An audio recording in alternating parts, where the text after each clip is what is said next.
고린도전서 3장 10절부터 15절까지 함께 읽습니다.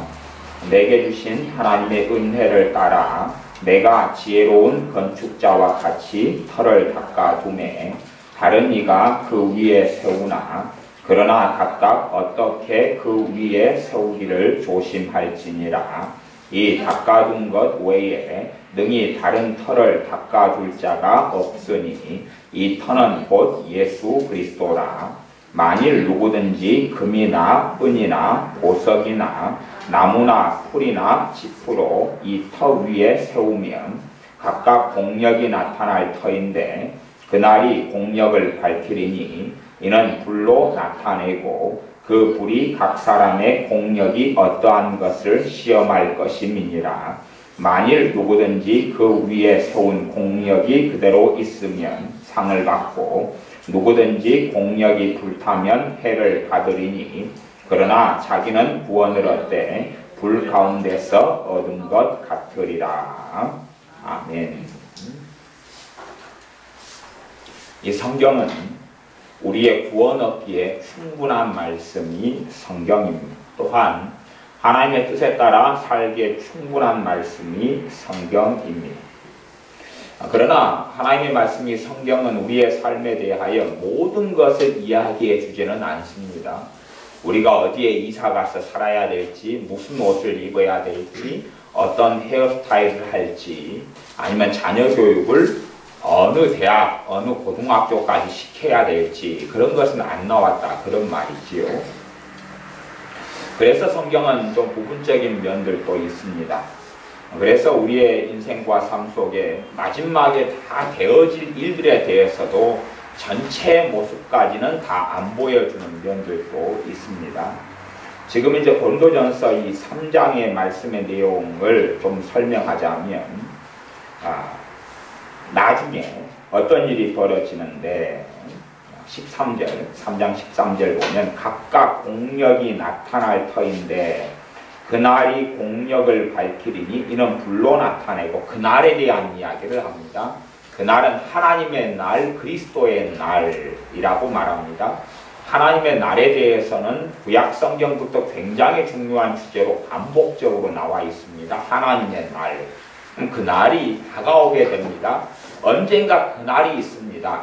근데 그 날은 단지 사람이 죽는 날이 아니라 심판의 날을 이야기합니다. 그리고 그 날에는 각 사람의 공력을 시험하게 될 것이다. 공력은 어떻게 공을 들여서 쌓았느냐 이걸 시험하게 된다는 이야기입니다. 그런데 각 사람마다 다 자기를 건축하라.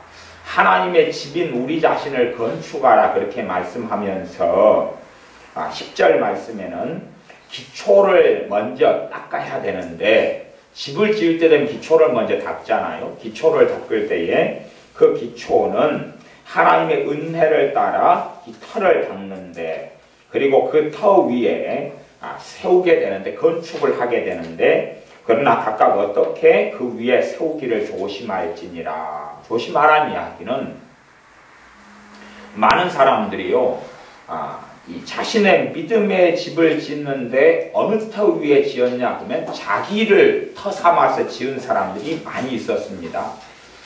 교회가 초대교회 이후로 쭉 흘러가다가 변질되고 타락하고 그런 중심에는 전통 또 가르침 아니면 과거에서부터 있었던 어떤 종교적인 형태 그것부터 시작해서 핵심은 뭐냐 하면 행위로 돌아서 버린 거예요. 믿음으로 살아가는 삶 하나님 말씀에 근거하기보다는 말씀이 사라져 버렸어요. 사라지고 희석되고 없어지고 소수의 사람들만 다시 개혁을 일으키고 기도하고 깨어났었고 전반적인 교회의 기득권을 가졌던 이러한 교회들은 말씀을 잃어버리고 타락해 갔습니다. 그러면서 행위를 통하여 도행을 통하여 구원을 얻는 행위 구원 쪽으로 흘러가 버렸어요. 로마 카톨릭 같은 경우나 동방 정교회가 그러합니다. 또 실제로 지금의 믿는 사람들 가운데도 자기의 행위로 구원받으려는 사람들이 종종 있는 것을 봅니다. 그런 사람들은 실제로는 성령님의 주시는 구원의 확신도 잃어버립니다. 내가 죽은 다음에 과연 천국 갈 수 있을까 하는 말들을 하는 심지어 목사님도 제가 본 적이 있고 또 직접 만나고 저한테 하신 이야기도 있고 또 성도님들 가운데는 꽤 많습니다. 근데 구원의 확신은 하나님의 말씀을 통해서 성령님께서 우리에게 주시는 겁니다. 우리 안에 확신이 있는 거예요. 내 안에 주님이 지금 계시구나. 그리고 내가 하나님의 자녀구나. 그것이 구원의 확신과 똑같은 말입니다. 다른 양상으로 되어지는 말이지만 하나님의 자녀가 천국 가지 누가 천국 가겠습니까? 예수님이 내 안에 계시구나. 그런 사람이 천국 가는 거예요. 물론 종교적인 사람도 많아서 예수님이 그 안에 안 계시는데도 계신다고 생각하는 사람도 있는 것이 사실입니다. 근데 그 사람들은 그 사람의 문제고 실제로 예수님이 계신 사람 그리고 예수님을 믿는 사람은 구원을 얻습니다. 그래서 그것을 예수님의 터 위에 건축한다 그럽니다. 예수님의 터 위에 집을 짓습니다. 자기의 행위라는 터가 아니라요. 종교개혁자 마틴 루터도 1517년에 그 양반 나이가 그때가 34살 때 마틴 루터가 1517년에 종교개혁을 일으켰으니까 1486년 사람인가 그럴 겁니다. 그때가 34살 때 그랬는데 34살 때 종교개혁을 일으킬 때 종교개혁을 일으키려고 했던 건 아니죠. 말하자면 속죄부, 면죄부에 대해서 반발이 일어나서 마틴 루터라는 사람이 수도사였는데 수도사였을 때에 그 수도원에서는 성경 읽기를 금지시켰습니다. 그리고 고행을 하게 했어요. 그런데 마틴 루터라는 사람이 굉장히 복잡한 사람이고 고질적인 사람이었는데 무슨 말이냐면 수도원 사람들이 그렇게 좋아하진 않았어요. 왜 그러냐면 너무 고지식하고 고지곧대로예요. 시키면 시킨 대로 구원을 받으려고 고행을 그대로 많이 하는 거예요. 고행을 한 다음에도 자기가 구원받았다는 확신이 없어서 또 어떤 고행을 또 해야 되느냐, 또 어떻게 나를 혹사시켜야 되느냐, 어떻게 금식해야 되느냐, 어떻게 잠을 안 자야 되느냐. 그렇게 수도원에서는 구원받기 위해서 그렇게 하다가 당시에 부수도원장 되시는 분이 성경을 읽게 했어요. 성경을 읽으면서 로마서에 있다가 구원의 비밀을 발견했습니다. 그리고 이제 수도원을 떠나서 신학교 교수가 됐는데 어찌어찌 하다가 임시로 성당을 담임 목회하게 되었는데 임시 목회하게 되었는데 교인들 가운데 면죄부, 속죄부 일이 벌어졌어요. 당시에 교황이 돈이 좀 많이 필요했고 당시에 교황이 사치를 많이 했는데 돈이 부족하게 되니까 대성당 건축부터 시작해서 면죄부, 속죄부를 파는 일을 허락했고 그것을 통하여 신자들 안에 문제가 많이 생겼어요. 말하자면 면죄부, 속죄부만 돈 주고 사면 그리고 당시에 굉장히 말쟁이 하나가 나타나가지고 너희들이 면죄부, 속죄부를 살 때 그 종전이 쨍그랑하고 떨어지는 순간에 너희들이 구원에 들어간다. 천국의 이름이 써진다. 생명책의 이름이 기록된다. 그렇게 이제 하면 사람들 굉장히 많이 현혹시켰어요. 그러나 안에도 잘못된 길로 걸어갔던 교인들 교회가 그러한 선동에 의하여 돈이 없는데도 속죄부, 면죄부를 사서 구원을 받으려고 했습니다. 그렇게 당시의 교회, 종교개혁 이전의 교회는 그 안에 깨어있는 사람도 소수가 있었고 또 우리가 알다시피 위클리프 같은 사람 1400년 또 300년 또 이런 사람부터 여러 사람들이 또 깨어있는 사람들이 있어 왔어요. 그런데 그럼에도 불구하고 전반적으로는 말씀을 떠나고 무엇보다 누구 위에 믿음을 건축하려 했냐 하면 자기 행위에 근거해서 구원받으려고 그랬어요. 그렇기 때문에 불교 같은 소승불교에 고행을 하는 것과 큰 차이가 없이 또 힌두교에서 고행하는 것과 큰 차이가 없이 참된 복음을 잃어버리니까 자신의 행위로 구원받으려고 자신의 이름, 자신의 행위를 기초석으로 삼았습니다. 그것은 다 가짜이기 때문에 무너질 수밖에 없었는데 마틴 루터는 로마서에 있다가 믿음으로 구원받는다는 진리를 발견하고 믿음을 통하여 자신의 그 억만가지 죄가 용서받을 수밖에 없지 다른 방법으로는 자신의 어리석음과 악함이 용서받을 수 없다는 것을 발견했습니다. 그리고 예수님 위에 터를 믿음의 반석이신 예수님 위에 믿음으로 자신을 건축했습니다. 그것처럼 성경은 말씀합니다. 어떤 터 위에 그 위에 어떻게 세우기를 조심할지니라. 그 10절 하반절입니다. 그러니까 사람들은 끊임없이 다른 터를 원해요. 다른 터를 원하고 그리고 행위구원으로 흘러가게 되면 자기의 행위에 근거해서 내가 어떻게 하나님을 섬겼다, 헌금을 했다, 아니면 금식을 어떻게 했다, 봉사를 어떻게 했다, 내 직분이 무엇이다. 그런 근거 위에 그러므로 나는 구원받지 않을까 그럽니다만은 천하인간의 구원받을 만한 이름은 예수님의 이름 말고는 없습니다. 그래서 예수님 위에 터를 쌓는 것입니다.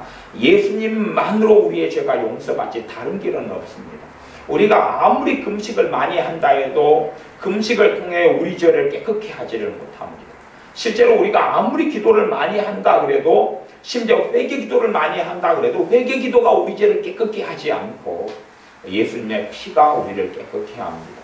그러므로 예수님을 100% 구원에 있어서 의지해야 됩니다. 아무도 자신의 의로움과 자신의 깨끗함으로 전능하신 하나님께 설 수 없습니다. 그것이 예수님을 통하여 얻는 구원의 유일성입니다. 다른 건 전혀 가능하지 않습니다. 겉으로 보기에 우리는 정말 착하게 살았다, 선하게 살았다, 돈이 있어서 이웃에게 구제하고 돕고 섬기고 살았다 그래도 그 타이틀로는 전능하신 하나님께 설 수 없습니다. 그분께서 우리의 삶의 죄를 드러내시면 우리는 끔찍하게 됩니다. 그렇기 때문에 하나님의 은혜를 받는 사람의 특징이 있어요. 하나님의 깊은 은혜 속에 들어가는 사람의 특징이 있습니다. 그 특징은 뭐냐 하면 자신의 죄를 깊이 있게 깨닫는다는 것이 하나님의 말씀의 기능 가운데 여러 기능이 있는데 특별히 율법 같은 율법의 기능에서 첫 번째 기능을 성경이 밝히고 있는데 죄가 무엇인지 알게 한다 그랬습니다. 죄가 무엇인지 알게 한다. 주님의 말씀도 그렇고 사도들의 말씀도 그렇고 하나님의 말씀을 통하여 첫 번째 우리가 알아야 될 것은 뭐냐 하면 얼마나 우리 속에 죄가 만연해 있고 내 안에 죄가 얼마나 가득한지를 발견하는 것입니다. 그냥 일반적인 언어로 우리가 다 미련하지, 우리가 다 못됐지, 누가 죄 없고 허물 없는 사람이 누가 있을까, 그런 일반론으로는 안 됩니다. 일반론으로는 안 되고 다 뭐 그렇게 사는 것 아니야. 다 싸움질하고 다 미움도 있고 다 근심도 하고 살지. 그러니까 다 죄 있지. 맞아. 그러면 안 되고 실제로 성령의 조명과 역사와 말씀을 통해서 내 안에 얼마나 죄가 많고 그래서 불가능하구나. 내가 나로서는 하나님께 절대 설 수 없구나. 절대 하나님 앞에 설 수가 없구나. 아이들도 나이가 들어가면서 교회를 다니던 아이들이 예수님을 떠나버리는 이유가 있어요. 그런 건 뭐냐 하면 아이 때의 말씀으로 양육이 안 되어서 아이들이 죄인이라는 걸 통감을 하지 않습니다. 얼마나 자신의 삶 속에 깊이 있는 허물을 느끼지를 않아요. 거꾸로 주님과 깊이 있게 만나고 그 은혜 속에 들어가고 삶이 변화되는 사람은 성령의 역사를 통해 회개가 터지지만 기본적으로 어떨 때에 성령의 놀라운 기름 부으심과 은혜가 있고 회개가 있냐 그러면 그것도 성령의 도우심으로 가능하지만 죄를 깨달을 때 그러는 것이 죄를 깨달을 때 정말로 내가 스스로 죄를 벗어날 수 없다는 그 무거운 사실, 무서운 진실을 깨달을 때에 그분의 은혜가 오기 시작합니다. 그러나 신앙생활 열심히 하려고 그러고 기도도 열심히 하려고 그러고 예배도 잘 드리려고 그러고 하나님 뜻대로 살려고 하지만 실제로 내가 얼마나 예수님이 아니고서는 구제불능의 사람인지를 별로 깨닫지 못하는 사람들은 그분의 깊은 은혜 속에 들어가지는 못합니다. 예수님이 아니어도 괜찮아요. 말하자면 구약시대 살아도 괜찮다 그런 말이 있죠. 예수님이 아니어도 괜찮아요. 예수님이 아니어도 해볼만하다. 예수님이 아니어도 하나님의 기준에 어찌어찌 하면 이룰 수 있을 것 같다. 예수님이 아니어도 하나님의 무서운 심판을 갖지는 않을 것도 같다. 그러는 사람들에게는 답이 없는 인생이 됩니다. 어떤 터 위에 짓는 거냐 하면 자기라는 터 위에 짓는 것이기 때문에 그런 터는 다 무너지게 됩니다. 그래서 구원받는 사람은 단 한 종류의 사람 말고는 없습니다. 말하자면 예수님의 터 위에 짓는 사람들, 예수님의 터 위에 짓는 사람. 다른 터는 전부 다 무너뜨려버리고 예수님의 터 위에 짓는 사람들. 저도 옛날에 노동을 하고 다닐 때는 재고하기 좋은 노동 중에 하나가 집 부수기더라고요. 그건 정말 통쾌하고 좋아요. 그냥 망치 가지고 그냥 무조건 부수면 되는 거예요. 부수면 되지. 벽돌 지고 나르고 뭐 5층까지 막 지고 나르거나 시멘트 나르고 미장하고 그럴 때는 사실은 좀 힘들지만 부수고 그냥 청소 좀 하고 치고 이럴 땐 좀 쉬운 것 같아요. 근데 또 힘든 일 중에 하나 터 파기, 터 만들기. 이건 아주 튼튼한 기초가 필요하니까 그러지요. 근데 그런 일들 가운데 우리의 삶의 믿음의 터는 예수님 말고는 없다고 말씀합니다. 근데 문제는 이제 많은 사람들이 그 터를 잘 깨끗하게 치우질 않는 부분이 있어요. 나이가 들어가셔도요, 만나면 참 어리석은 사람들이 많은 것 같아요. 정말 어리석은 사람들이 많아요. 나이가 드신 분들은 샤머니즘에 노출이 참 많이 되어 있어요. 옛날부터 살아오면서 그 우상숭배의 문화, 샤머니즘에 노출이 많이 돼가지고 그것이 뱃속 안에 꽉 들어있어요. 그러니까 한 80살 된 분 만나면 설교 때 하고 하나님 말씀을 통해서 가르친 거 기억을 않고요. 옛날부터 점쟁이한테 간혹가다 간 거 있잖아요. 점쟁이가 한 말은 기억을 다 합니다. 30년 전에 전 본 거 기억하지, 20년 전에, 25년 전에 전 본 거 기억하지, 20년 전에 전 본 거 기억하지, 10년 전에 전 본 거 기억하지, 처녀 때 뭐 벽에 뭐 못지나면 어찌 된다 기억하지, 뭐 또 무당이 칼춤을 추면서 한 거 다 기억하지. 그래가지고 그걸로 이제 자기를 건축을 해요. 겨우 예수님 도는 하나 기초성 마련해가지고 그것도 한 평만화 되는 거 마련 하나 해가지고 아예 그냥 전부 다 내 인생의 모든 걸 다 예수님이라는 기초석을 다 깔아버려야 되는데 겨우 한 평만 조금 마련했어요. 문제는 내 키가 너무 커가지고 그 안에다 못 눕는 것도 문제가 되겠죠. 비유하자면 거기 마련해가지고 거기에 온갖 잡동사니를 쌓아놔요. 온갖 잡동사니를 쌓아놓고 거기에 이제 이 샤머니즘 같은 이상한 거. 그래서 이번에 한학내 성도님 그러셨잖아요. 제사를 이번에 다 치웠는데 제사를 누가 가져갔다 그랬어요? 권사님. 어떤 권사님도 그래? 제사를 친척 가운데 권사님이 제사를 그럼 내가 가지고 지내를 한다 그러고 절대 어느 교회 권사님이 이야기하지 마십시오. 아주 쪽팔리고 창피해서 어쩔 줄을 모릅니다. 이게 왜 그러냐 그러면 바르게 예수님의 건축하지 않고 나이가 들었을 거 아니에요. 그러니까 별의별 꼴로 살아오면서 말씀은 안 들어가고 그렇게 돼버리는 거예요. 그렇게 이상한 것으로 막 짬뽕이 돼가지고 이게 나이가 들어가도요 하나님 말씀에 비추어서 아닌 것들은 다 버려내야 돼요. 작업을 전부 다 해나가야 됩니다. 하나씩 하나씩 다 버려야 되는데 안 버리는 것이 안 버려요. 그러니까 아이들 같은 경우도 말씀을 통하여 더 철저하게 예수님 아니면 절대 구원받을 수 없구나. 예수님 아니면 절대 살 수가 없구나. 예수님 아니면 나는 전부 다 억만가지 죄 때문에 죽어야 되구나를 철저하게 더 깨달아야 됩니다. 그래야지만이 예수님만 끝까지 붙잡고 하나님 나라의 천국에 들어갑니다. 이제 오늘이 될런지 내일이 될런지 뭐 모레가 될런지 모르겠는데 우리 박정렬 집사님이 이제 돌아가실 때가 됐어요. 그래서 오늘 임종 예배를 드려달라 그래서 갔다 왔어요. 전남병원에 입원해 계시는데 우리 박정렬 집사님께서 70살에 예수님을 우리가 전도해가지고 이제 우리 교회 개척한 다음에 그 다음에 전도를 했어요. 70살 때. 올해가 78이 되시잖아요. 그러면 처녀 때부터 어릴 때부터 귀신이 따라다녔어요. 그걸 본인이 알고 그 귀신을 떼려고 굿도하고 막 제사 지내고 무당 불러가지고 하고 절에 다니고 그러다가 이제 남녀 호랑교를 들어갔어요.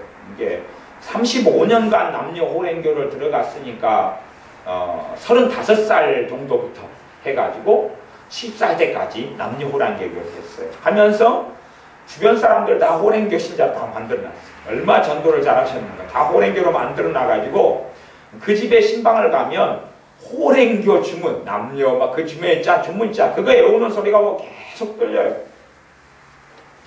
70살에 만나서 이제 딸을 먼저 전도한 다음에 이제 엄마가 전도되고 했는데 귀신들의 역사가 어마어마하게 강한 거예요. 그러니까 말하자면 불 가운데도 넘어뜨리고 물 가운데도 넘어뜨리고 그런 것처럼 이 70살 된 이 모치님을 도로가에도 귀신이 던져버려요. 귀신 역사가 지금까지 살아오면서 그래도 귀신 쫓아내고 뭐 관련된 일을 오래 하고 살았으니까 귀신 역사를 많이 봤는데 그 정도 센 귀신 역사는 아주 랭킹 순위 안에 들어갈 정도로 센 귀신들이 막 달라붙어서 역사를 했어요. 그래서 예수 영접하고 믿은 다음에도 그 모치님에게 역사하는 귀신을 그 박형희 집사님한테 역사하는 귀신을 쫓아내려고 1년 이상을, 그러니까 새벽 2시 되면 발작을 해버려요. 발작을 해가지고 막 미쳐가지고 날뛰고 그래서 그러면 또 얼른 전화하시면 새벽 2시에 뛰어가서 다시 기도해주고 그럼 잔잔하게 되어지고 또 기도 좀 하면 막 입으로 욕설하고 저주하다가 정신을 차리면 내 본의가 아니었다고 미안하다 그러고 계속 그러다가 놀라운 성령의 역사가 박승혜 집사님이 임했어요. 임하니까 새벽 기도를 하면요 얼마나 놀라운지 애연이 막 전혀 기도할지도 모르는 분이 애연이 그렇게 터져요. 그 앉아있으면 누굴 위해 기도하면 그 딸은 어떻고 막 다 나오는 거예요. 이야, 그래서 저도 예언 은사를 받은 지가 90년에 받았는데 제가 받아가지고 나는 수십 년 된 예언 은사가 쪽도 못 쓸 정도로 아무것도 아니에요. 그분은 진짜 기가 막힌 거예요. 그럼 몇 개월 동안을 기쁨에 충만하고 막 은혜에 충만하고 그렇게 막 감격에 충만하고 그렇게 사셨어요. 그러다가 이제 그 은혜를 까먹으셨어요. 그 은혜를 까먹은 것도 그 동네가 약판에 약장수가 들어와가지고 평생에 그 집사님이 웃어본 적이 없어요. 70살 때까지 한 번도 웃어본 일이 없어요. 그분이 평생 소원은 뭐냐 그러면 진짜로 웃는 거예요. 평생 소원은 진짜로 웃는 거예요. 한약재 장사를 하셨어요. 장날 되면 나오셔가지고. 근데 웃어보는 게 소원이었어요. 그냥 가식적인 거 말고 진짜로 웃는 거. 그런 우울증에 깊숙한 우울증으로 역사는 마귀에게 사로잡혀 계셨어요. 정상적인 우울증도 있지만 거기는 어릴 때부터 우울증 마귀에 사로잡혀가지고 사셨는데 우울증이 치료되고 웃음이 터졌어요. 계속 웃고 즐거워하고 그러다가 이제 은혜를 깊이 있게 받고 막 그렇게 너무 즐거워하다가 그 약장수에 빠져가 세상으로 빠져버렸어요. 기도 생활도 안 해버리고 그렇게 하고서 춤추고 놀고 하나님 주신 기쁨으로 막 여기서 이제 약장수 안 돼서 막 춤추고 노신 거예요. 막 대표로 일어나가지고 춤추고 그러면서 이제 기도하셔야 됩니다. 좀 위험하시네요. 그랬는데도 기도를 안 하시고 맞고 그때 은혜는 이제 끌덩이만 남겨놓고 이제 많이 까먹으셨어요. 그리고 이제 그 이후로 어쨌든 올해가 78이 되시고 이제 거의 8년, 7년, 만 7년, 6년 좀 몇 개월 될까요? 그렇게 신앙생활을 이제 해 오셨어요. 그 가운데 이제 어떨 때는 또 몇 년 전에는 재작년인가는 불신자가 되신 적도 있었어요. 또 왜 갑자기 예배를 드리고 있는데 우리 집사님이 불신자가 됐을까? 다시 예수 영접시켰어요. 보면 이제 또 아는 부분이 있거든요. 예수 영접시켰어요.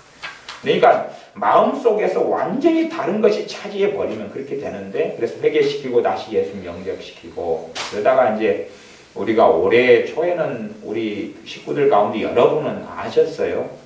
우리 집사님 수명이 얼마 안 남았구나. 하나님이 정해주신 또 하나님이 주시는 목숨이 얼마 안 남았구나 하셔서 제가 내부적으로는 제가 말씀을 드렸어요. 한 3, 4개월 전에 우리 집사님 곧 돌아가실 것 같으니까 기도로 영혼을 위해서 믿음 잘 지키고 주님께 갈 수 있도록 이렇게 하자. 그리고 또 우리 교회 집사님도 60몇 살 된 우리 강 집사님도 저한테 목사님 우리 박경려 집사님 얼마 안 사실 것 같은데 목사님 그거 아시지요? 그러면 예 알고 있지요.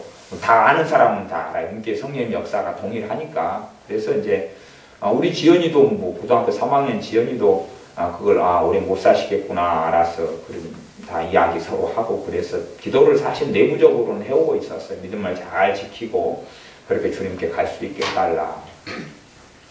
그리고 이제 믿음을 지키고 그렇게 해서 다시 주일날 저녁에 입원하셔서 가서 다시 이제 예수님 다시 전하고 기도하고 그다음에 오늘 이제 혼수가 왔다 그래서 오후에 가서 또 저녁에 얼마 전에도 또 갔다 오고 그래서 아마 며칠 사시게 될지 또 오늘 내일 하시게 될지 이제 자기 힘으로는 호흡을 못 하셔요. 전에 이제 50대인가 될 때에 그 폐암이 드셔가지고 예수 믿기 전에 폐를 한쪽을 이렇게 없앴어요. 배 한쪽을 제거를 했어요. 이렇게 하나 배 가지고 사시는데 엑스레이를 찍어보니까 폐 하나에서 이미 반이 기능을 못 해버리시더래요. 반이 기능이 이제 망가져 버렸대요. 엑스레이 찍어가지고 오늘 이제 들은 이야기가. 그러니까 이제 지금은 산소 호흡기로 겨우 이제 그렇게 하시는 것 같아요. 그것이 이제 갑자기 그런 거예요. 갑자기 지난주 금요일 날인가 입원하셔가지고 이제 며칠 안 된 사이에 상간에 그랬죠. 지난주에도 잘 예배 드리시고 그랬는데 생명의 기운이 거의 다 이제 소진되시는 그런 것 같아요. 그래서 우리가 함께 주님 앞에 잘 믿음 지키고 갈 수 있게 해달라고. 저 개인적으로는 다시 또 의식이 또 한 번 더 들어와. 의식이 지금 별로 없어요. 약하고 혼미하고 그런데 의식이 다시 들어오고 다시 주님 다시 전하고 그리고 주님도 의지하고 찬양 부르고 찬양 불러드리고 그렇게 하시는 가운데 주님께 가기를 바랍니다. 그렇게 기도해 주시면 좋고요. 근데 제가 임종이라든지 이런 것을 종종 지켜보고 옛날 장례식은 제가 많이 치러 왔는데 시신염도 일찍부터 많이 시작하고 그랬는데 보면 지금 예수님을 믿는 사람들 장로님 권사님들 가운데서도 이 터가 예수님이 터 위에 자기를 지어야 돼. 믿음의 집을 지어야 되는데 예수님의 터를 상실해버리는 사람들을 종종 봐요. 왜냐하면 교회가 종교적이 되어져 버리고 에베소 교회처럼 요한계시록인 에베소 교회처럼 처음 사랑, 처음 행도 잃어버리고 그냥 모습만 남아요. 에베소 교회의 모습이 어떤 모습이었냐 그러면 과거 이스라엘 백성들이 하나님을 잃어버린 다음에 제사만 남겨놓고 성전만 남겨놓고 하나님은 사라져버렸어요. 하나님은 사라져버리고 외형만 껍질만 남아서 11조 생활도 했는데 주님께서 말씀하시기는 너희는 율법에 더 중한 바 인과 의와 신은 버렸다. 이는 뭐냐 그러면 사랑자비, 하나님의 사랑자비, 말씀에 순종하는 사랑자비, 인과 의, 하나님의 공의, 하나님의 의로우심 따라 살아가는 것, 정직과 하나님의 공의에 따라 살아가는 것. 신은 버렸다. 신은 믿을 신자 좀 믿음을 버렸다. 말씀에 대한 믿음은 버리고 뭐만 가졌냐 껍질, 지식 그런 것만 가지고 그렇게 살아갔어요. 하나님은 빼버리고 사라져버리고 그렇기 때문에 이스라엘 사람들의 대다수가 주님께서 오셨음에도 불구하고 주님을 부인하고 주님을 거부했지요.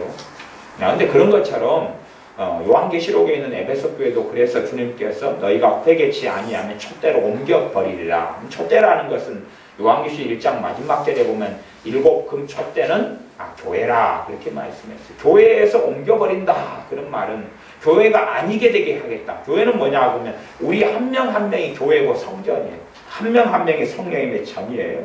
그래서 고린도전서 3장 16절에 보면 너희가 하나님의 성전인 것과 성전이 교회란 말과 같이 쓰이는 말입니다. 너희가 하나님의 성전, 하나님이 거하시는 교회다 그 말이에요. 그리고 이제 여기 건물로 모이는 것, 건물 자체는 예배당이지 이게 성전은 아니에요. 성전은 우리 자신이 성전입니다. 그리고 이렇게 한 명 한 명의 교회가 모여가지고 예배드리는 그 모임을 이제 무형교회다 그래요. 우리는 무형교회다 그래요. 신학적으로 하는 이야기입니다. 그렇게 예수님 위에 터를 지어야 되는데 많은 사람들이 신앙생활을 하다가 종교인으로 변해버리는 경우들이 있어요. 종교인으로 변해버려요. 이게 말씀은 요 안에 안 들어오고 예수님에 대한 사랑은 잃어버리고 예수님을 의지하는 건 잃어버리고 바꿔버려요. 바꿔버리니까 옛날보다 예배는 더 많이 드리고 새벽 예배도 나가는데도 불구하고 종교는 남아있는데 신앙은 잃어버리는 거예요. 사실은 예수님을 믿는 믿음은 종교는 아니에요. 왜냐하면 참된 종교라고 말할 수 있는 건 하나밖에 없는 거예요. 실제로 하나. 예수님을 믿는 것 말고는. 하지만 그건 종교를 초월하는 것이지 종교는 사람의 필요에 만든 것이고 예수를 믿는 신앙과 믿음은 하나님을 섬기는 신앙은 하나님께로부터 온 것이에요. 사람이 만든 게 아니고. 그렇기 때문에 종교를 넘어서는 것이지 그냥 종교의 하나가 되지는 않습니다. 그래서 이슬람 같은 경우에 선교할 때에 이슬람 사람들은 굉장히 사람이 우호적이고 이슬람의 어떤 전통 같은 경우는 사람이 오면 서로 자기 집에서 막 자라고 해요. 그러면서 묻지요. 당신 종교가 뭐냐고. 그럼 기독교다 밝혀버리면 이제 완전히 난리가 나는 거죠. 근데 기독교라 밝힐 필요가 없는 거죠. 나는 종교는 없다.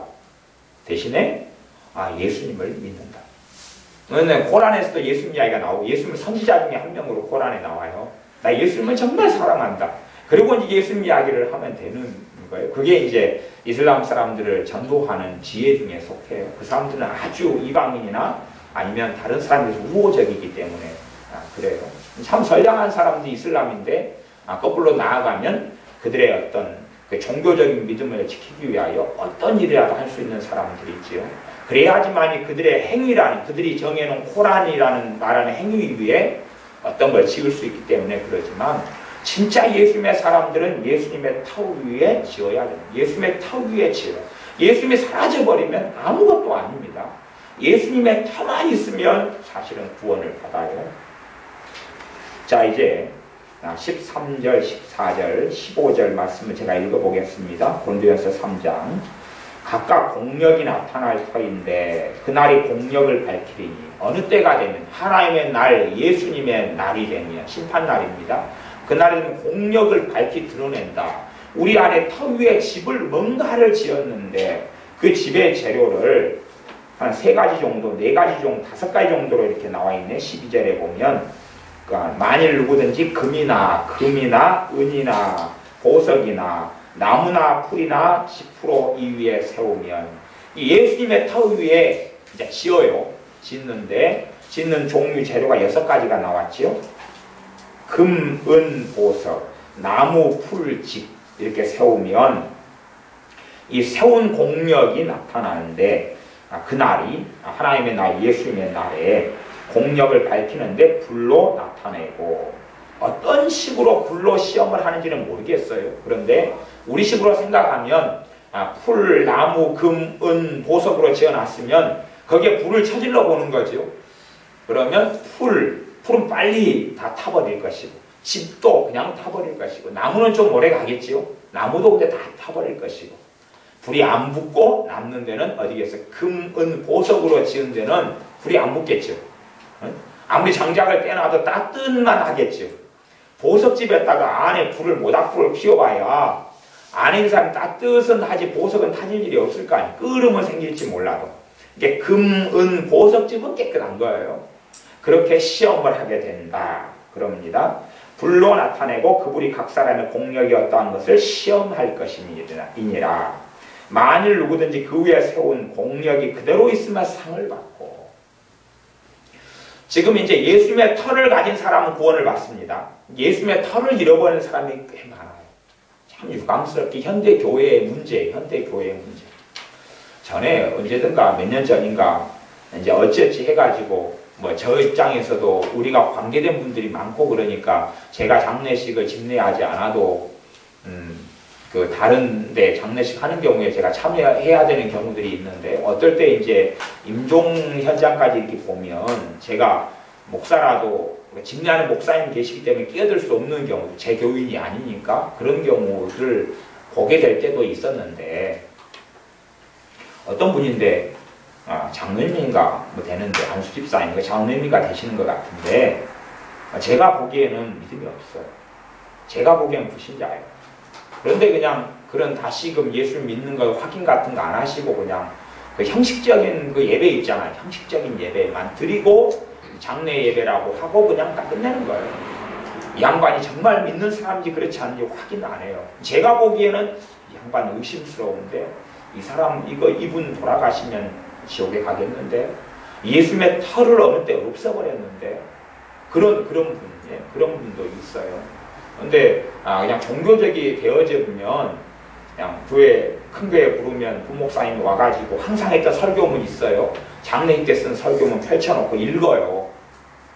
그러니까 제가 어느 장례식에 작년에 참석했던데 설교를 따고 언제 성질이 나더라고. 곰시렁곰시렁 됐어요. 예배식에 설교에 장례식에 갔는데 막 그 큰 교회 목사님 와가 설교를 하는데 원고를 가지고 막 하는데 말도 안 되는 소리를 하길래 그리고 막 곰시렁곰시렁 되니까 옆에서 듣는다고 좀 조용히 하라고 제 배 정사님이 우리 교회 정사님 그러시더라고요. 그래서 공시렁공시렁 됐어요.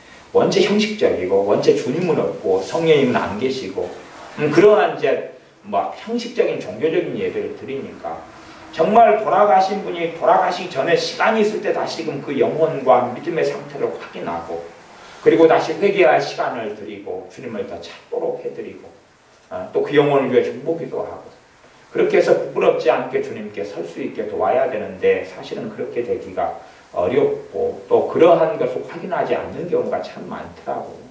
신앙생활 한 30년 했다가 10년간에는 믿음을 잃지 않고 주님을 잘 섬겼다가 10년째가 넘어서면서 20년째 한 10년 동안은 종교인으로 변해갔다가 그래서 별의별 일을 다 경험하고 누구 편 파당짓고 싸우고 분쟁하고 시기하고 미워하고 질투하고 원한 품고 증오심 품고 그리고 교회 가면 아, 저 집사님이 나한테 어떻게 했네 또 어쨌네 서로 판단하다가 나머지 이제 30년째 접어들 때는 완전히 그냥 막가파로 살다가 그러다가 죽게 되는데 다시금 처음 사랑을 회복하고 주님께 돌아오도록 확인하지 않는 거예요. 어떤 상황이 됐는지를 모르고 그냥 어떤 분들은 성령 충만하고 돌아가실 때가 될수록 더 성령 충만한 분들이 있어요. 왜 주님이 함께하는 분들은 돌아가실 때가 될수록 성령은 더 역사 왜 그때의 주님이 더 도우셔야 되니까 내가 주님께 갈 날이 될 때 성령이 더 놀랍게 역사하는 사람들이 진짜 내기예요. 그 외에도 이제 진짜 믿는 사람이 있지만 정말로 주님을 사랑하는 사람들에게는 그전에는 좀 약해질 수 있어요. 신앙이라는 게 올라갔다가 내려갔다가 또 그렇게 곡선을 그리면서 하는 게 신앙생활이기 때문에 하지만 정말 주님을 사랑하는 사람이 또 어떤 경제적인 어려움, 신체적인 아픔, 질병의 문제로 떨어질 때도 있지만 이때 운명하신다면 성령의 역사가 있는 분이고 은혜가 있는 분은 얼마가 아니라도 다시 불같이 성령의 역사합니다. 불같이 성령의 역사합니다. 다시 마음이 새로워지고 뜨거워져요. 그리고 은혜 속에 찬양하다가 영광 속에서 주님께 갑니다.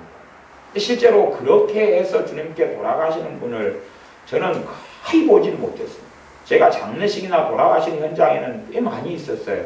그냥 아주 그냥 많이 있었는데 정말 믿는 신자가 성령 충만하고 기쁨 가운데 주님께 간 경우는 거의 없어요. 제가 올해 소식은 그거 한 소식 들었잖아요. 그 전에 몇 년 전에 이제 전도했던 할머니께서 요양기관에서 계시다가 이제 잠깐 집에 와서 돌아가셨는데 그때 그 할머니가 그 이제 병이 많이 있었는데 와서 기도받고 많이 고쳐 있었어요. 나이가 너무 드셔가지고 그 가정 자녀들이 요양기관에 보내가지고 거기 계시다가 이제 잠깐 집에 왔다가 돌아가셨다 그러는데 돌아가시기 전에 뭐 작년에 돌아가셨는데 이제 소식을 들었죠. 그러니까 성령 충만하고 기쁨이 충만해가지고 있다가 돌아가셨다 그래요. 연세가 90이 넘으셨던가 그러지요. 그러니까 말씀도 별로 배우지 못했고 듣지도 못했고 단지 치유도 받고 좀 치유되고 예수님 영접하고 2, 3년 전인가 그렇게 하신 다음에 요양기관에 들어가셨는데 그 다음에도 그 믿음을 지키고 기도하고 그랬던 거지요. 그러니까 돌아가실 때가 되니까 성령의 역사가 나타나고 은혜가 나타나고 우리 힘과 능력으로 우리의 믿음을 지킬 수는 없습니다. 내 믿음을 내가 지키려고 아동바동하는 게 아니에요. 주님이 우리의 믿음을 지킵니다. 그걸 믿으셔야 돼요. 주님께서 우리의 믿음을 지키고 신앙의 여정을 이끌어 가셔야 돼요. 내가 내 신앙의 여정을 이끌어가는 게 아니라 내가 주인 되어가지고 내 믿음을 이끌어가지 않습니다. 예수님의 반석 위에 예수님이라는 반석 위에 우리 자신을 건축해 가는 것입니다. 그렇기 때문에 예수님을 의지한다는 것은 내 혼자 발버둥치는 삶을 이야기하지 않아요. 주님께서 볼지어다 세상 끝날까지 내가 너희와 항상 함께 있으리라. 또한 내가 가면 너희를 고아처럼 버려두지 않고 너희에게 다시 오리라. 내가 너희에게 불과 성령으로 세례줄 터인데 그는 진리의 영이라. 그가 너희를 모든 진리 가운데 인도하시리라. 성령 하나님께서 우리와 함께 하셔서 주님을 믿는 믿음의 여정을 걸어가게 하신 끝까지. 문제는 뭐냐 하면 내가 예수님을 의지하지 않고 그분에게서 내가 떠나고 마음이 떠나고 형식적이 되어져 버리고 종교적이 되어져서 나 혼자 발버둥을 칠 수가 있을 수 있겠어요. 꼭 불교 신자들이 뭐 100일 철야도 하고 아니면 참배절도 하는 것처럼 그런 모양은 나타낼 수 있지만 진짜 예수님이 아니면 안 되는 그 믿음이 있느냐 하는 것입니다. 그 믿음 속에서 성령은 역사하실 수 있어요. 예수님이 아니면 나는 불가능하고 예수님이 아니면 나는 절대 쓸모없는 그런 죄인인 것을 내가 아느냐 하는 것입니다. 예수님이 필요한 사람 그때에 성령님께서 우리를 도와주시고 주님께서 우리를 도와주십니다. 그래서 우리의 믿음 위에 예수 그리스도라는 반석 위에 우리 주님의 반석 위에 우리가 집을 건축해야 되는데 6가지 재료 가운데 나무, 그 다음에 풀, 집. 나무는 좀 튼튼하죠. 튼튼해요. 튼튼하지만 불로 시험하게 될 때는 다 타버리고 없어져버려요. 제가 마지막에 되어지는 모습이 부분만 나와 있다 그렇게 말씀드리니까 어떤 부분이냐 그러면 우리가 죽은 다음에 천국으로 갑니다. 천국과 지옥으로 가버려요. 뭐 로마 카톨릭 같은 연옥 그런 건 없습니다. 그런 건 없고 천국과 지옥으로 가버리는데, 다른 말로 좀 표현하면 천국을 낙원이라 이렇게 표현할 수가 있고요. 주님께서 한편 강도에게 너가 오늘 나와 함께 낙원에 있으리라 그랬어요. 왜 낙원이란 표현이나 천국이란 표현이 동일한 것 같지만 다르고, 하지만 천국이라고 일상적으로 같은 말로 쓰는데요. 하지만 그 천국은 완성된 천국이 아닙니다. 왜냐하면 육신이 없잖아요. 주님 오실 때 다시금 새 몸을 부활하신 몸을 받아야 돼요. 주님과 같은 몸을. 그래야 되는데 영혼만 간 상태에서는 모든 하나님이 준비하신 모든 걸 누리지는 못해요. 주님이 재림하신 이후에 몸을 받고 그 다음에 이제 심판대를 거칩니다. 그리스도의 심판대를. 사도 바울이 말씀을 전한 대로 우리 각인이 한 일을 하나님께 직고하리라 그랬어요. 선악간의 한 일을 우리가 직고하리라. 그러므로 물온대소하고 형제를 판단하는 너희는 누구냐? 우리가 다 그리스도의 심판대 앞에 서리라 그랬습니다. 그러니까 천국에 우리가 죽은 다음에 가가지고 그걸로 끝나는 건 아니에요. 거기서 대기합니다. 누구는 이제 지옥에 간 다음에 대기해요. 지옥에도 육신을 가지고 가는 게 아니기 때문에 고통이 일단은 어느 정도까지는 버틸만 할지는 모르겠어요. 나중에 그런데 이제 첫째 부활에 참여하고 그 다음에 둘째 사망에 참여하는 사람들, 지옥으로 이제 몸이 죽었다가 그 다음에 영혼까지도 몸을 가지고 지옥으로 떨어지고 몸을 가지고 천국으로 가고, 다시 이야기하면 이 땅에 옛 하늘과 옛 땅은 사라져버리고 새 하늘과 새 땅이 도래한다고 요한계시록에 나오는 대로 그 모습이 정확히 어떤 모습일지는 모르겠습니다. 되어질 일이기 때문에. 그래서 모르겠는데 어쨌든 과정은 우리가 주님이 먼저 오셔가지고 심판대에 들어가거나 그러거나 아니면 우리가 주님 오시기에는 먼저 죽게 된다면 천국으로 갔다가 그 천국은 완성된 천국은 아니니까 그러다가 그리스도의 심판대 앞에 다 함께 모여요. 그때 벌어지는 일이 이 공력시험이다 그 말. 이 공력시험이 그때 벌어지는데 나무나 풀이나 짚으로 지은 사람들은 다 불로 시험하고 테스트할 때 다 타버리고 맙니다. 다 타버리고 말아서 그런 사람 같은 경우는 15절에 보면 누구든지 공력이 불타면 해를 받으리니 그러나 자기는 구원을 얻대. 이 말씀도 다 이해를 못합니다. 저도 다 설명해 드릴 수가 없고. 그런데 여기서는 두 가지가 설명됩니다. 공력이 불타요. 대신에 이제 반석은 있습니까? 없습니까? 있지요. 반석은 있기 때문에 구원은 받아요. 반석이 있어요. 반석을 드러내버린 사람은 그건 아무 상관이 없습니다만 반석이 있어요. 반석, 기초석이 있어요. 예수님이라는 머릿돌 기초석이 있어요. 그리고 다 타버리고 없어요. 말하자면 자신의 인생이 쓸모가 없는 거죠. 예수를 믿는 믿음 말고는 다 하나님께 했던 것이 다 무가치한 것이죠. 그런데 구원은 받는다 그랬어요. 대신에 무엇이 그 앞에 언급되냐 그러면 해를 받으리니 해를 받으리니. 구원을 받는다는 이야기는 어디에 들어간다는 이야기입니까? 천국에 들어간다는 이야기죠. 해를 받는다 그러면 해를 받는 것이 무슨 일이 벌어지느냐 그러면 지옥에 간다는 이야기는 아니고요. 다 타버리고 나면요 천국은 가지만 심판대 앞에 시간을 충분히 보내게 됩니다. 심판대 앞에 시간을 충분히 보낸다는 이야기는 내가 회개되지 않은 것들에 대해서 다 거기서 계산해야 됩니다. 지옥하고는 틀려요. 심판대 앞은 천국도 아니고 지옥도 아닙니다. 그 장소에서 재판을 받게 되는데 내가 예를 들어서 20년 전에 남편하고 싸웠다. 그것이 공력이 쌓여져서 금이나 은이나 보석으로 지었으면 그런 죄들이 다 묻지 않고 용서되어질 거예요. 그러나 그렇지 않은 경우는 20년 전에 싸운 거에 대해서 남편도 불러오고 나도 불러오고 증인들 불러와가지고 거기에서 재판을 하게 됩니다. 또 15년 전에 시장바닥에서 싸웠다. 그러면 다 불타고 없으니 기초석만 있기 때문에 다 불러와서 재판을 하게 됩니다. 우리 인생이 80년이라면 일과 사건이 적겠습니까?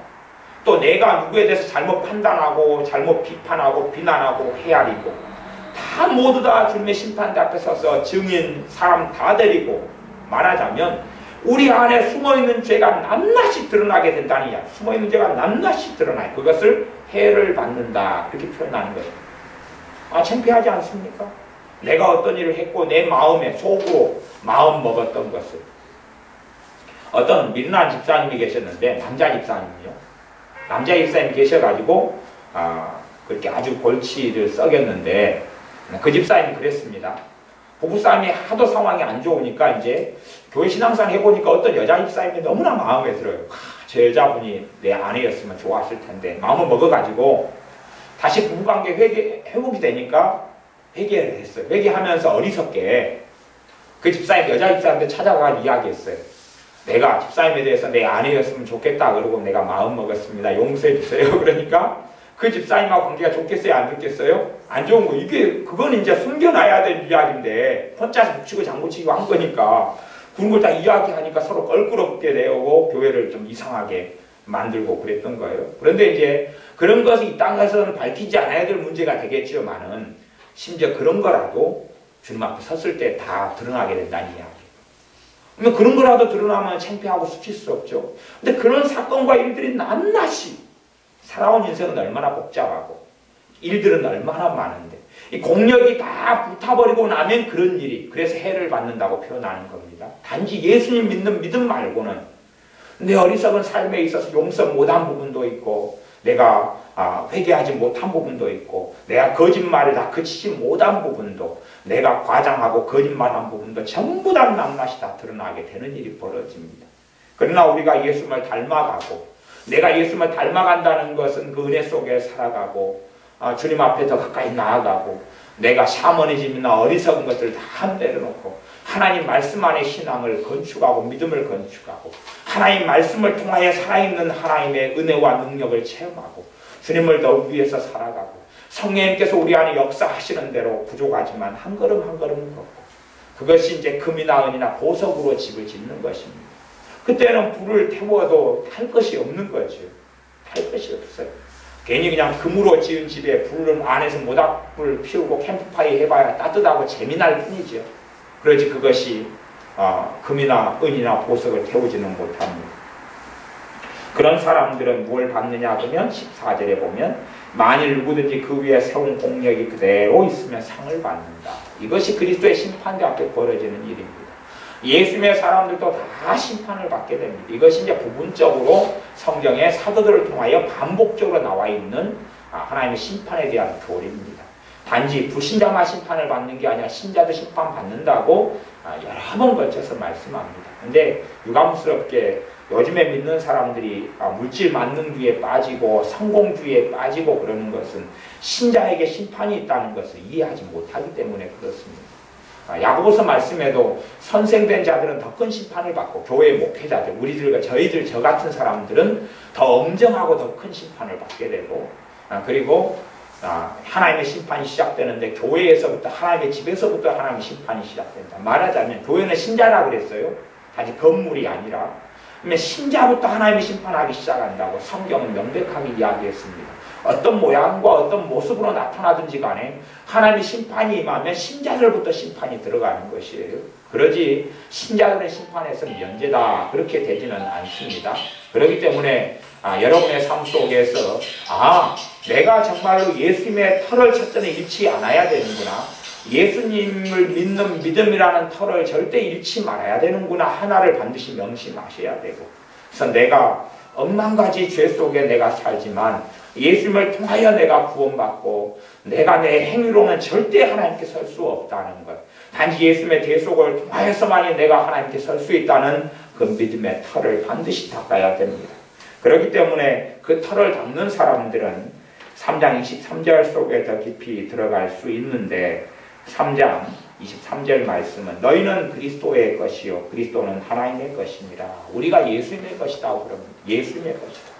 너희는 너희 자신의 것이 아니라 너희는 예수님의 것이라. 그러므로 너희는 아무것도 자랑하지 말라. 그렇게 말씀합니다. 우리는 예수님의 것이다. 정말 예수님을 통하여 예수님의 피로 산 사람들은 예수님의 것입니다. 그러나 이제 그 신앙 가장 기초적인 믿음 위에 우리 자신의 믿음을 세워나가야 돼요. 집을 지어져 가야 돼요. 내가 주님의 사랑 따라서 주님을 섬기고 또 기도하고 예배하고 이러한 것을 그런데 우리의 믿음을 촛불처럼 연약한 것처럼 남겨두면 언제 꺼질 수 없는 상태가 돼요. 그러니까 내가 듣고 배웠던 것들로 내 믿음의 집을 건축하려 그러면 될 수 있는 게 아니에요. 하나님의 말씀을 내 안에 집어넣어야 되는데 말씀을 들어갈 자리가 없어요. 20년 전에 무당의 뜻만을 기억하고 또 어떤 집사님을 만났는데요. 전에 그랬잖아요. 집사님 두 분이 기도받으러 오셨어요. 그래가지고 물어보니까 오전에 무당한테 둘이 점치고 온 거예요. 우리 여수에 있는 큰 교회, 여수 제1교회 큰 교회 2,000명 넘는 교회 집사님들이 무당한테 점치. 그래서 그때 몇 년 전에 경험하면서 야 이렇게 교회 집사님들이 점을 치러 이렇게 많이 다니는가 놀랐는데 이제 더 경험하면 경험할수록 훨씬 많은 거예요. 그리고 실제로 무당들 가운데 한 3분의 1 정도가 과거의 교회 집사님이었다는 사실 아세요? 하여튼 황당한 일이 많은데 점을 치러 갔는데 점괘가 너무 안 좋아 버렸어요. 그래가지고 그때 기도원 사역할 때였는데 기도받으러 오신 거예요. 말하자면 기도원이 용하다. 자기들 말로는 시도 많이 일어나고 막 성령 목사가 많다. 그래서 점을 보러 갔는데 너무 점괘가 안 좋아 버리니까 오전인가 오후인가 하여튼 얼마 전에는 점치러 갔다가 그 다음에는 기도받으러 왔어요. 기도하러 가고 참 그래서 별스러운 사람들이 다 있다. 아마도 무당이 점쟁이가 꽤 좋은 점괘를 이야기해 줬으면 홀당하고 갔을 거예요. 하나님의 말씀의 기초 위에 집을 짓지를 않아요. 말씀의 위에. 자, 고린도전서 3장 1절부터 3절까지 말씀을 제가 읽으면서 말씀을 이제 마무리해 가겠습니다. 형제들아 내가 신령한 자들을 대함과 같이 너희에게 말할 수 없어서 육신에 속한 자고 그리스도 안에서 어린아이들을 대함과 같이 하노라. 육신에 속한 자라고. 이게 믿는 사람이 그리스도의 터 위에 집을 지었는데 풀이나 지푸로 얄궂게 해놓은 거예요. 아기돼지 삼형제 보면은 나무하고 집으로 지었다가 이 늑대가 나타나서 후 불어버리니까 다 날아갔다가 벽돌로 지은 막내 아기돼지한테 얼른 가가지고 숨어가지고 살아남는 이야기 나오잖아요. 그런 것처럼 풀이나 지푸로 그냥 얄궂게 지어놓으니까 이걸 육신에 속한 자라고 그러는 거예요. 육신에 속한 자. 육신에 속한 자니까 성령의 역사도 모르고 하나님의 인도도 모르고 하나님의 응답받는 것도 모르고 하나님의 말씀의 능력도 체험하지 못하고 말씀이 살아있는 것도 모르고 깊이 있는 회개도 잘 모르고 기도 생활 가운데 깊이 나아가지도 못하고 육신에 속한 자니까 절반은 마귀 밥이죠. 끊임없이 마귀 공격하고 역사하고 뒤집어엎고 범민이 일어나고 고민이 일어나고 절망이 있고 탄식이 있고 별것으로 다. 그 다음에 죄도 끊지 못하는 게 많아서 우상숭배로 제사로 막 이리저리 짬뽕돼가지고 있는 그런 삶. 그런 육신에 속한 자고 그리스도 안에서 어린아이들을 대함과 같이 합니다. 어린아이의 특징이 고스란히 나타나는 거예요. 어린아이들은 그래. 한 5살짜리한테요.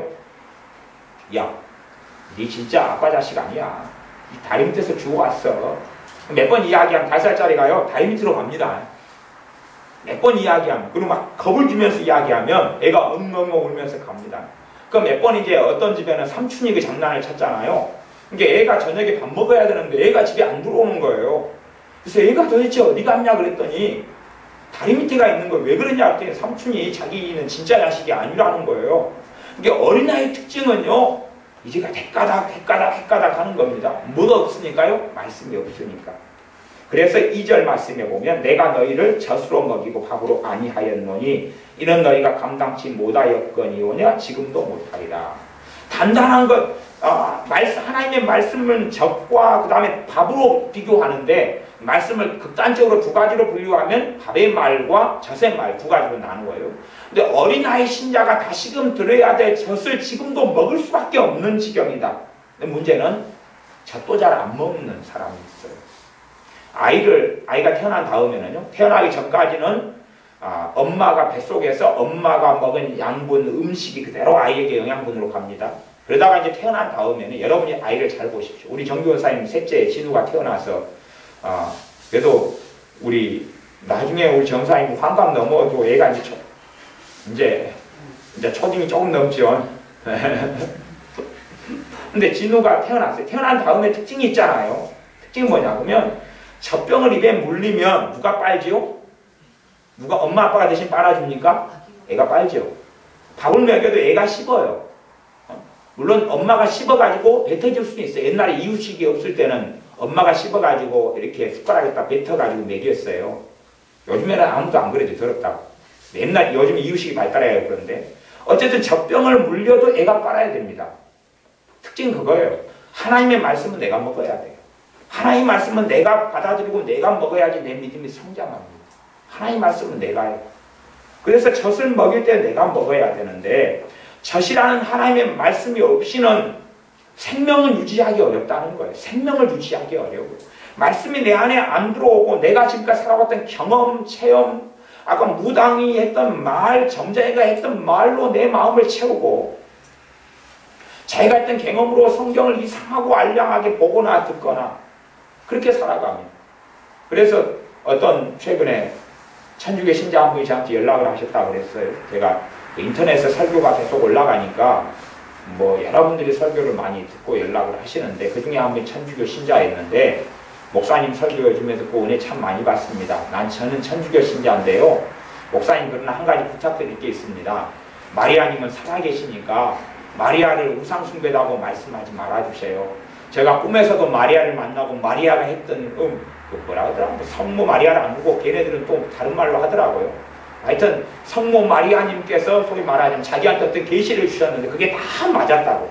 가족한테 이야기도 맞았고 마리아님을 나는 몇 번을 만났다고. 그러니 왜 마리아를 섬기는 게 우상숭배라 하지 말아달라고 막 그런 이야기를 해요. 그래서 목사님 설교는 우리나라에서 자기가 은혜 받는 목사님 딱 두 분 있대요. 저하고 누구다 하더라? 저하고 또 어떤 목사님 딱 두 분의 설교만 은혜 받는데 하여튼 그렇다 그래요. 근데 제가 그래서 답장을 보냈어요. 마리아님은 안 계십니다. 있어도 천국에서 하나님께 쓰임받은 한 여자로서 있을 뿐입니다. 아마 마리아가 당신 그렇게 숭배하는 걸 알면 피눈물을 흘릴 것입니다. 그렇게 제가 답장을 보내고 우리 카페 회원에서 강퇴시켜버렸어요. 그 사람들은 자기가 마리아를 만났다고 생각해요. 마리아를 만난 경험이 누굴 통해 벌어져요? 양의 탈을 쓴 늑대처럼 광명의 천사로 가장한 더러운 귀신으로부터 발원되는 거거든요. 그런데 자기가 믿는 마리아를 꿈에서 만나고 실제로 만나니까 소위 말하자면 마리아가 있다는 거예요. 하나님 말씀은 다 빼버리고 하나님 말씀에 근거해야 돼요. 그래서 내 경험을 정리하고 내 체험을 정리해야 돼요. 그렇지 않고 하나님 말씀을 빼버리면서 도대체 어떻게 믿음이 성장하고 자라느냐 그 말이에요. 이게 하나님 말씀을 먹지 못하는 사람들은 그냥 생일 케이크에서 놓아주는 촛불처럼 콧김에도 꺼져버리고 죽어버리는 아주 연약한 불에 불과하죠. 그냥 꺼져버리고 마는 거예요. 어린 아이의 믿음들이 그래요. 아이들은 예배드리고 설교 들 때 되면 마음에 담아두지 않잖아요. 말씀을 마음에 담아두지 않아요. 그냥 흘렁흘렁하고 또 나이 든 할머니들, 할아버지들 별로 관심이 없어요. 왜냐하면 이미 뱃속에 이까지 다 당겨 들어가 있어요. 그 사람들 말합니다. 나이가 들면 기억력이 떨어진다고. 기억력이 떨어지는 거 아닙니다. 그 거짓말입니다. 사도 바울이 뭐라고 말씀하는지 압니까? 진리는 그렇습니다. 내 겉사람은 후패하나 내 속사람은 내 속은 날로 새롭도다. 속은 뭐예요? 마음, 영혼, 생각, 정신, 감정. 더 뚜렷하고 깨끗해요. 그럼 도대체 왜 치매가 일어나고 왜 기억력이 쇠퇴해 가느냐? 당연하죠. 딴 것들로 가득하니까. 아이들이 걱정이 많아요? 노인분들이 걱정이 많아요? 걱정이 많으면 마음에 잔뜩 채워버리죠. 생각이 잔뜩 채워버리니까 들어갈 자리가 없는 거예요. 더 이상. 그래서 제가 회개하라 그랬잖아요. 걱정과 근심의 가장 근원적인 죄는 하나님에 대한 불신앙이에요. 하나님 믿지 못하겠다는 것이. 그걸 회개할 때만이 비워져 가는 거죠. 전부 다 걱정과 근심과 절망과 탄식과 두려움과 염려와 불안과 다툼과 싸움과 그걸로 채워나가면 그때는 이제 도대체 그게 진짜 신자인지 몰라요. 그리고 나중에 벽에 똥칠합니다. 저는 어떤 권사님이 벽에 똥칠해요. 치매로 이제 다 예수님도 잊어버렸어요. 그러니까 벽에 똥칠하는 권사님은 구원받을 거라고 저는 생각하지 않습니다. 벽에 똥칠하는 분이 구원받는다. 요즘에 권사님, 집사님, 장로님들 벽에 똥칠하는 분들 많습니다. 치매 걸려가지고 예수님도 잊어버린 분이 있어요. 최근에도 지금 그 이야기를 제가 또 들었는데 예수님도 잊어버린 사람이에요. 자식은 잊어버린 사람도 있고 안 잊어버린 사람도 있더라고요. 딸도 아줌마 누구세요? 그러고 이제 예수님도 잊어버려요. 도대체 그게 정상적인 신자가 할 일이냐 그것이에요. 나이가 들어 기억력이 쇠퇴해가는 게 아니라 머리를 안 써버리는 것이에요. 우리나라도 102살 되신 귀한 목사님 계시잖아요. 정신이 초롱초롱하고 책까지 쓰시잖아요. 100살에도. 그런데 왜 못 그러겠어요? 그런데 쓸데없는 것을 마음속에 받아들이고 절망, 근심으로 하루 종일 받아들이고 내 안을 청소를 하지 않아요. 예수님의 말씀으로, 주님의 말씀으로, 주님 앞에 기도하고 회개함으로 청소를 하지 않아요. 온갖 잡동산이 더러운 거예요. 집도 1년 청소 안 해보세요. 1년 청소 안 하면 집 썩어버립니다. 다 썩어서 주택 같으면 다 내려앉아 버립니다. 근데 내 집을 주님 앞에 나가서 뭘 달라주십시오, 뭘 해결해 주십시오가 아니고 청소도 해야 될 거 아니에요. 회개기도 청소도 해야 될 거 아니에요. 회개에는 가장 필요한 것이 믿음입니다. 하나님의 말씀을 믿는 믿음, 예수님의 대속을 믿는 믿음, 예수님의 십자가를 믿는 믿음이 아니면 기도는 불가능하고 회개는 불가능한 것이에요. 어떻게 내 행위로 내 죄를 씻을 수 있겠습니까? 예수님의 피로서만 내 죄가 씻겨지는데 그 믿음 속에서 회개가 가능합니다. 예수님 앞에 엎드리고 아버지 하나님께 엎드려서 내 죄를 한낱이 자백하고 토해놓으면서 우리의 마음을 씻고 청소해야 돼요. 그럴 때만 이 썩어진 것, 더러워진 것 다 치우면서 우리 정신이 초롱초롱해지고 마음이 새로워지지. 온갖 잡동사니를 다 받아들여 놓고 그러면 조금만 지나도 번뇌가 나타납니다. 108번뇌가 따로 없어요. 온 머리에 번뇌가 나타나고 잡동사니가 되고 지무엇이면 이글이글 끊으면 머리가 골이 깨질 것처럼 아프고 근심을 많이 한 사람 보세요. 머리가 간혹가다 하면 깨질 것처럼 아프고 절망을 많이 한 사람들 한 번씩 머리가 미쳐버릴 것 같다 그러고 그래요. 잡동사니가 다 잔뜩 들어오니까 하나님의 말씀이 안에 들어와야 돼. 하나님의 말씀이 들어와야 돼. 그리고 안에 청소해야 됩니다. 마음을 청소하면서 믿음이 자라가야 돼요. 그때에 우리는 육신에 속한 자를 벗어나서 영에 속한 사람으로 삽니다. 영에 속한 사람이 이제 육신에 속한 자는 예수님 반석 말고는 아무것도 없는 거예요. 아무것도 없어요. 집이나 나무나 풀로 해서 다 태워져 버리고 아무것도 없는 아주 그냥 불 가운데 얻은 구원. 불 가운데 얻는 구원은 그거잖아요. 목욕탕에서 목욕하고 있는데 여자분들은 상상하지 말고 남자만 상상하면 되겠어요. 목욕하고 있는데 목욕탕에서 불이 나버렸어요. 그러니까 남자는 이제 덜렁덜렁하고 이제 수건 하나만 얼른 들치고 아랫돌이 막 가리고 화상도 입고 막 그러면서 뛰쳐나왔어요. 불이야 그래가 겨우 목숨을 건졌어요. 아니면 잠자다가 집에 불이 났어요. 그래가지고 통장도 다 타지고 돈도 현찰 놔둔 거 다 타지고 세간살이 다 타지고 다 없어지고 겨우 자식들 손만 잡고 뛰쳐나왔어요. 꼭 롯이 소돔과 고무라상에서 딸 둘이 데리고 나왔다가 겨우 자기 딸 둘이하고 자기만 구원받은 것처럼 아내는 소금기둥이 돼버리고 돌아보다가 풀이 됐고 아무것도 없는 빈털털이 됐던 것처럼 그렇게 불 가운데 얻는 구원은 그런 것이 다 잃어버리는 것이 다 잃어버려요. 다 마음을 쏟고 쏟았던 것이 다 잃어버리는 것이. 근데 우리의 믿음에 성장하지 않고 육에 속한 자로 남으면 그렇게 됩니다. 심지어 육에 속한 자로 남으면 거기에서 이제 반석 대신 예수님까지 잃어버릴 수 있어요. 그런 사람들 참 많이 봤습니다. 많이 봤어요. 차마 어떻게 이야기도 못하고 저 사람이 이제 믿음을 잃어버렸는데 우리 교회 교인이라면 제가 이야기할 수밖에 없는 상황이니까 이야기하고 다시 예수님 영접시키고 회개시키고 도대체 누가 주님 대신 들어왔냐고 묻고 다시 돌이키고 그러는데 다른 교 교인들 같으면 제가 관여할 수 없는 부분도 있기 때문에 보면서도 이야기 못하는 경우들도 종종 있습니다. 예수님까지 잃어버리는 사람이 되어집니다. 고린도 교회는 그런 사람들이 많이 종종 있어가지고 그 사람들 출교시키라고 했습니다. 자신도 예수님이 잃었을 뿐만 아니라 딴 사람까지도 예수님이 잃게 만들기 때문에 출교시켜라. 쫓아내버리라. 쫓겨난 사람들 가운데 다시 어떤 사람들이 회개했기 때문에 고린도 후서에서는 이제 다시 받아주어라. 그렇게 했습니다. 그런 것처럼 예수님을 잃어버린 사람들도 이 육에 속한 사람이 많다 보면 많이 생겨났습니다. 3절 읽고 말씀을 마무리합니다. 너희가 아직도 육신에 속한 자로다. 너희 가운데 시기와 분쟁이 있으니 어찌 육신에 속하여 사람을 따라 행함이 아니리요. 육신에 속한 사람은 시기와 분쟁의 특징이고 그다음 사람을 따라 행한다 그 말이에요. 사람 보고 행하고 사람 보고 살고 사람 보고 이렇게 저렇게 산다.